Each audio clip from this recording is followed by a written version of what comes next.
जितेंद्र नाम का एक लड़का था जिसे पुराने महलों, पुराने घरों और जंगलों में घूमने का शौक था।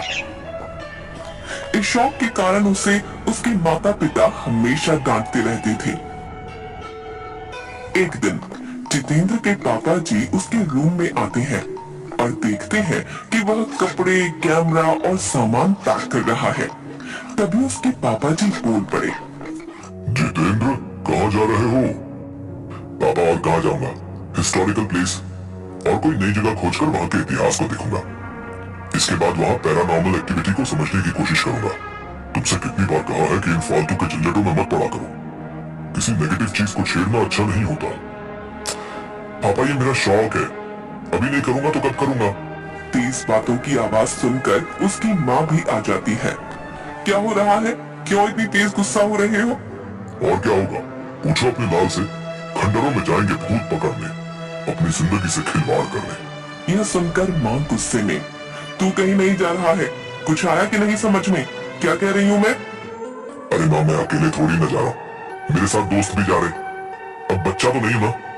जाने दो इसे, मानता ही नहीं, जब देखो मनमानी करता रहता है। अरे मैं जल्दी आ जाऊंगा, आप गुस्सा क्यों हो रही हो?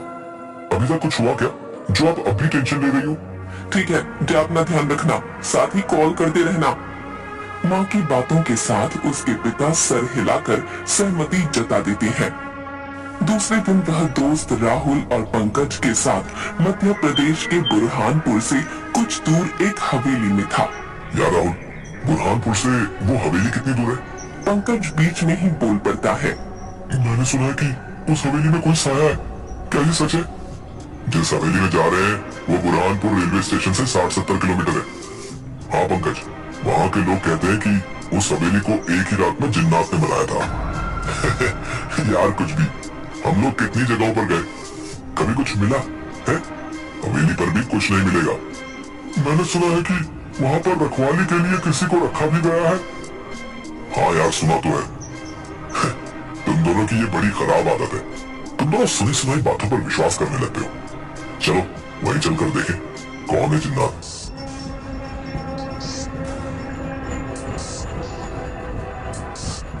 ट्रेन से रेलवे स्टेशन उतरने के बाद चलो किसी होटल में जाकर फ्रेश हो लिया जाए।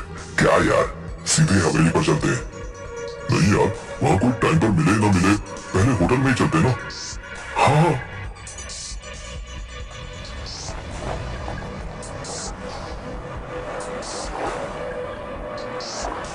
फिर तीनों होटल में जाते हैं। वहाँ भी हवेली की बातें में वो बात कर रहे होते हैं। मैं तो बहुत एक्साइटेड हूँ हवेली पर जाने के लिए। तभी होटल मैनेजर, सर आप मत जाइए, वो हवेली बहुत मनहूस है। जो भी गया और रात में रुका तो कभी वापस नहीं आया। तभी जितेंद्र रोकते हुए, क्या फालतू की बातें कर रहे हो? कभी गए हो वहाँ? फालतू की बातें करते हो। सॉरी सर, पर क्या? जाओ यार यहाँ से, फालतू में डराओ मत। मैनेजर वहाँ से चला जाता है। तुमने उसे इतना बेमतलब डांट दिया, ये गलत है भाई। पंकज भी हाँ में सिर हिलाता है। हाँ यार, यहाँ से जाते हुए उनसे माफी मांग लूंगा। माँ और पापा का गुस्सा इन्हीं पर उतर गया। तैयार होने के बाद कैब बुक कर लेते हैं। कुछ देर बाद कैब आती है और वो बैठकर जाने लगते हैं। रास्ते में पंकज रुकने को कहता है। जैसे ही गाड़ी रुकी वैसे ही एक बूढ़े बाबा आकर खिड़की के कांच पर जम से आकर ठोकते हैं। तीनों घबरा जाते हैं। आ गए तुम वापस, वो तुम्हारा ही इंतजार कर रही है। वो अभी यही है, कहीं नहीं गई। रे बाबा, इन्हें डराओ मत, अपने लोग हैं। पागल है बाबा। ड्राइवर कैब चलाने लगता है। पीछे से बाबा चिल्लाते हुए कैब के पीछे भागते हुए कहते हैं, बेटा मत जाओ वहाँ, मत जाओ वहाँ। हवेली पहुंचने के बाद गाड़ी वाला सिक्योरिटी गार्ड के पास छोड़कर चला जाता है। सलाम साहब, मैं निचांग, इस हवेली का गार्ड। हेलो निचांग, चलिए साहब, आप रूम में बैठिए, मैं आपके लिए चाय लेके आया है। ये चाय क्या है? पीने वाला, वो आप टी कहते हो ना, टी, वही। तीनों हंसने लगते हैं। उन्हें देख निचांग को भी हंसी आ जाती है। अच्छा चाय, जाओ जाओ लाओ। तीनों चाय पीने के बाद निचांग से, चलो हमें घुमा दो हवेली। साहब आप अंदर जाकर लेफ्ट मुड़ जाना, वहाँ अम्मा मिलेगी है, वो आपको घुमा देगी है। साहब पर शाम से पहले वहाँ बाहर आ जाना है, नहीं तो क्या साहब अच्छा नहीं होगा। बेहूदी बात है, कोई सेंस नहीं है इन बातों में। वो बूढ़ी औरत जब बाहर निकलेगी हम भी आ जाएंगे। नहीं साहब, अम्मा को वो कुछ नहीं करेंगे। आपको कुछ हो गया तो मेरी नौकरी खतरे में आ जाएगी है? भाई जल्दी आ जाएंगे ना यार, तू आए ना आए हम दोनों आ जाएंगे। हाँ चलो ठीक, टाइम से पहले आ जाएंगे। अब तो चलो। अंदर जाते हुए लेफ्ट से कुछ पत्थरों की आवाज आ रही थी, जैसे कि उनसे कुछ पीसा जा रहा हो। तीनों धीरे धीरे अंदर पहुंचते हैं। तभी वह बूढ़ी अम्मा मसाला पीसते हुए दिखती है। अम्मा, ओ अम्मा। वह मुड़कर कोई जवाब नहीं देती। फिर पंकज आवाज देता है, ओ दादी, ओ दादी। वह मसाला पीसते हुए रुक जाती है, धीरे से पीछे देखती है। वह उस वक्त काफी डरावनी सी लग रही थी और कहती है, अच्छा इस बार बच्चों आप लोग आए हैं। जी अम्मा, आप हमें इस हवेली में घुमा दोगी? हाँ, पर कोई मुझसे दूर नहीं जाएगा, विशेषकर ऊपरी मंजिल पर बिल्कुल भी नहीं। क्यों माँ, ऐसा क्यों? इसे जिन्नात की हवेली क्यों कहते हैं? इस हवेली को इंसानों ने थोड़े ही बनाया है। इसे मेरे वालिद जो आलिम थे, उन्होंने जिन्न को काबू करके रातों रात इस हवेली को बनवाया था। क्या वो जिन्न अभी भी काबू है? अब वह सभी जिन्न किसी के काबू में नहीं है। मतलब कुछ भी है? अब थोड़ी होता है जिन्न, अब मशीनों से 2 मंजिला मकान में साल भर के करीब बच जाते हैं। तो ये हवेली वो भी रात भर में, इम्पॉसिबल। मैं इसे नहीं मानता। मत मानो, वैसे जिन्न को आग से बनाया जाता है। वह जहाँ रहते हैं वह जगह काफी गर्म रहती है। इतना कहकर अम्मा मसाला लेकर अंदर चली जाती हैं और खाना बनाने लगती हैं। अरे यार, इन्हें तो काफी टाइम लगेगा, चलो हम ही घूम ले हवेली। अम्मा अंदर से सुन रही थी, तभी कहती है, बेटा आप ऊपरी मंजिल पर मत जाना और कुएं पर भी नहीं। अरे फालतू की बात है, चलो चलते हैं, कुछ नहीं होगा वहाँ। तभी जितेंद्र को कोई बच्ची दिखाई देती है जो दीवार के पीछे से झांक रही थी। तुम चलो, मैं आता हूँ। वह उस लड़की के पास जाकर पूछता है, तुम्हारा नाम क्या है? जरीन। वह अपने बैग की जेब से चॉकलेट निकाल कर देता है। जरीन चॉकलेट लेकर उसे उदासी भरी नजरों से देखती रहती है। आप यहाँ से चले जाओ। इतना कहकर उदासी के साथ वह वहाँ से चली जाती है। जितेंद्र को उसे देखकर बहुत अजीब लग रहा था। तभी बहुत तेज आवाज आती है, जैसे कि गहरे पानी में कुछ गिरा हो। जितेंद्र दौड़कर आवाज वाली जगह पर जाता है। वह देखता है कि राहुल अकेला कुएं की दीवार पर बैठा था। वह राहुल से पूछता है, ये किस चीज की इतनी तेज आवाज थी? पंकज कहाँ है? इतने में पीछे से पंकज भी दौड़कर आता है। वो भी पूछता है, क्या वो कुछ भी तो नहीं, बस इस कुएं में पत्थर फेंका था। इतने में पंकज घबरा कर कहता है, वो बूढ़ी औरत ने तो कुएं के पास आने के लिए मना किया था, तो तू यहाँ क्यों बैठा है? चलो तो जल्दी, चल यहाँ से। पंकज राहुल का हाथ गुस्से और जोर से पकड़कर वहाँ से दूर ले जाता है। पीछे से जितेंद्र कहता है, अरे यार, अगर वो वहाँ पर बैठ भी गया और उसने पत्थरों को फेंक भी दिया तो क्या हो गया है? इसमें कौन सी बड़ी बात हो गई? भाई मुझे यहाँ बहुत घबराहट हो रही है, आसपास बहुत अजीब सा लग रहा है। वॉशरूम की दीवार पर मेरी परछाई दिख रही थी। तभी एकदम से 2 बड़े हाथ मेरे गले की तरफ आ रहे थे। तभी पानी में कुछ गिरने की तेज आवाज आई और मैं तेजी से दौड़कर यहाँ आ गया। भाई तुम इन लोगों की बातें सुनकर ना वहम में आ गए हो। ऐसा कुछ भी नहीं है जैसा तू सोच रहा है। चलो अब हवेली घूमते हैं। जितेंद्र का ध्यान बार बार उस खामोश फितरत वाली बच्ची पर जा रहा था जो बिल्कुल कुछ नहीं बोल रही थी। उदासी भरी बेनूर आंखों से उसे एक टक देखे ही जा रही थी। ऊपर से पंकज को यह हवेली कई जगहों पर कालिख और काई जमी हुई दिख रही थी, जो कि काफी डरावनी लग रही थी। इसी के साथ राहुल का बोलना बिल्कुल बंद सा हो गया था। इस पर पंकज और जितेंद्र दोनों में से किसी का भी ध्यान नहीं जा रहा था। यार इन दोनों के बहकावे में नहीं आता तो यहाँ फंसता नहीं, बेमतलब आ गया इनके साथ यहाँ पर। कमरों में घूमते हुए पंकज की और जितेंद्र की नजर कमरों पर बनी नक्काशी पर जा रही थी।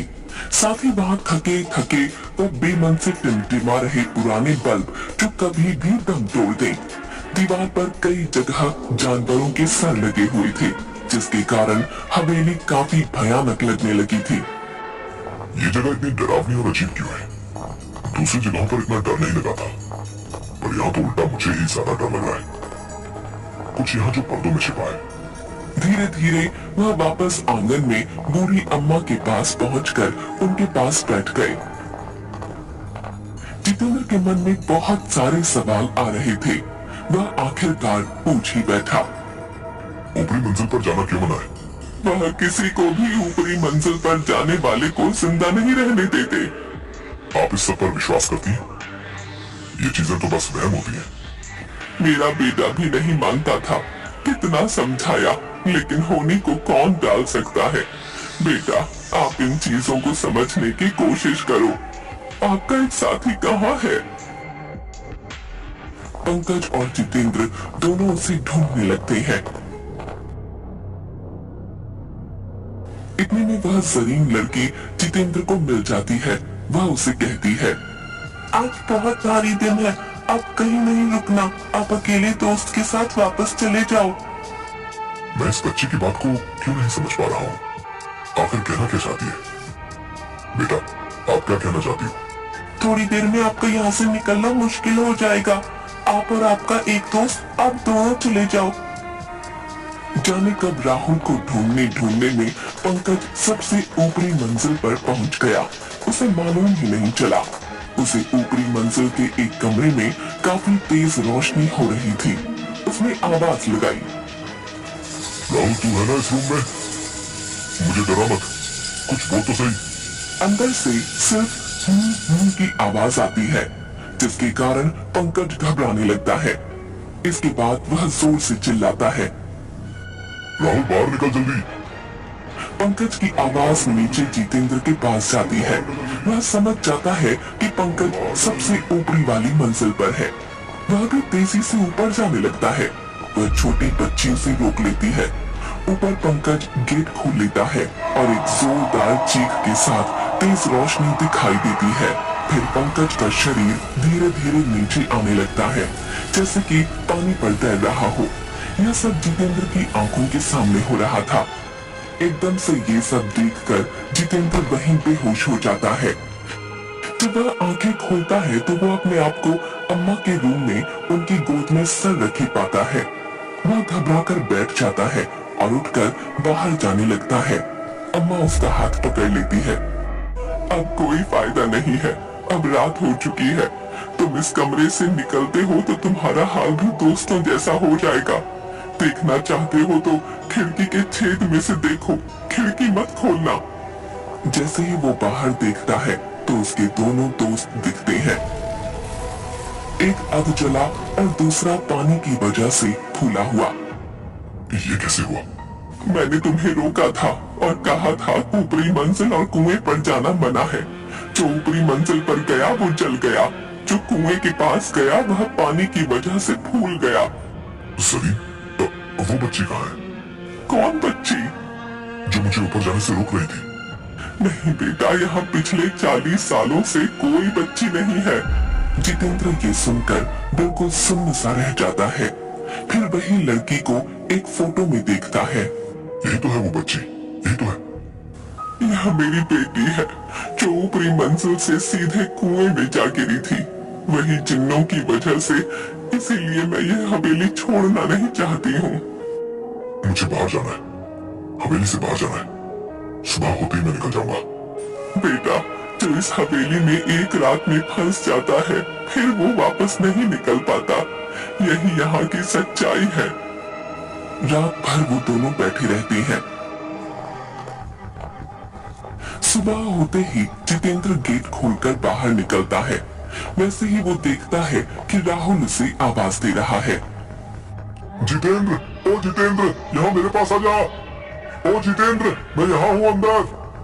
फिर वह कुएं की दीवार पर बैठकर वापस अंदर कूद जाता है। फिर से यही रिपीट होता है। वह घबराकर मेन गेट खोलने की कोशिश करता है। वह गेट खुल तो जाता है, पर उसे गेट के उस तरफ वही दिखाई दे रहा होता है जो इस तरफ दिखाई दे रहा होता है। राहुल का कुएं में कूदना। कोई फायदा नहीं है बेटा, ये मेरे लिए हमेशा का है। बेटा अब बस कर दे। इतना कहकर अम्मा अपने काम में लग जाती है। जितेंद्र को उसके वही दोस्त बार बार दिखाई देते हैं। फिर उसे वही जरीन दिखाई देती है। वह उसे एक तरफ उंगली दिखाते हुए कहती है, जाओ, आखिरी बार और आखिरी मौका, अब और न मिले मौका। इतने में उसके सामने उसके दोनों दोस्त खड़े हो जाते हैं। दोनों साथ साथ कहते हैं, ये सब कुछ नहीं होता है। फिर दोनों जितेंद्र को मारने के लिए अपने हाथ बढ़ाते हैं। तभी वही बच्ची उसे बचाकर बाहर निकाल देती है। जितेंद्र बेहोशी की हालत में बाहर आता है और उसे वही बाबा मिलते हैं। बेटा, मैं कह रहा था, वो तुम्हारा इंतजार कर रही है, वो तुम्हें छोड़ेगी नहीं। वो बाबा हंसते हुए निकल जाते हैं। जितेंद्र जैसे ही आगे बढ़ता है,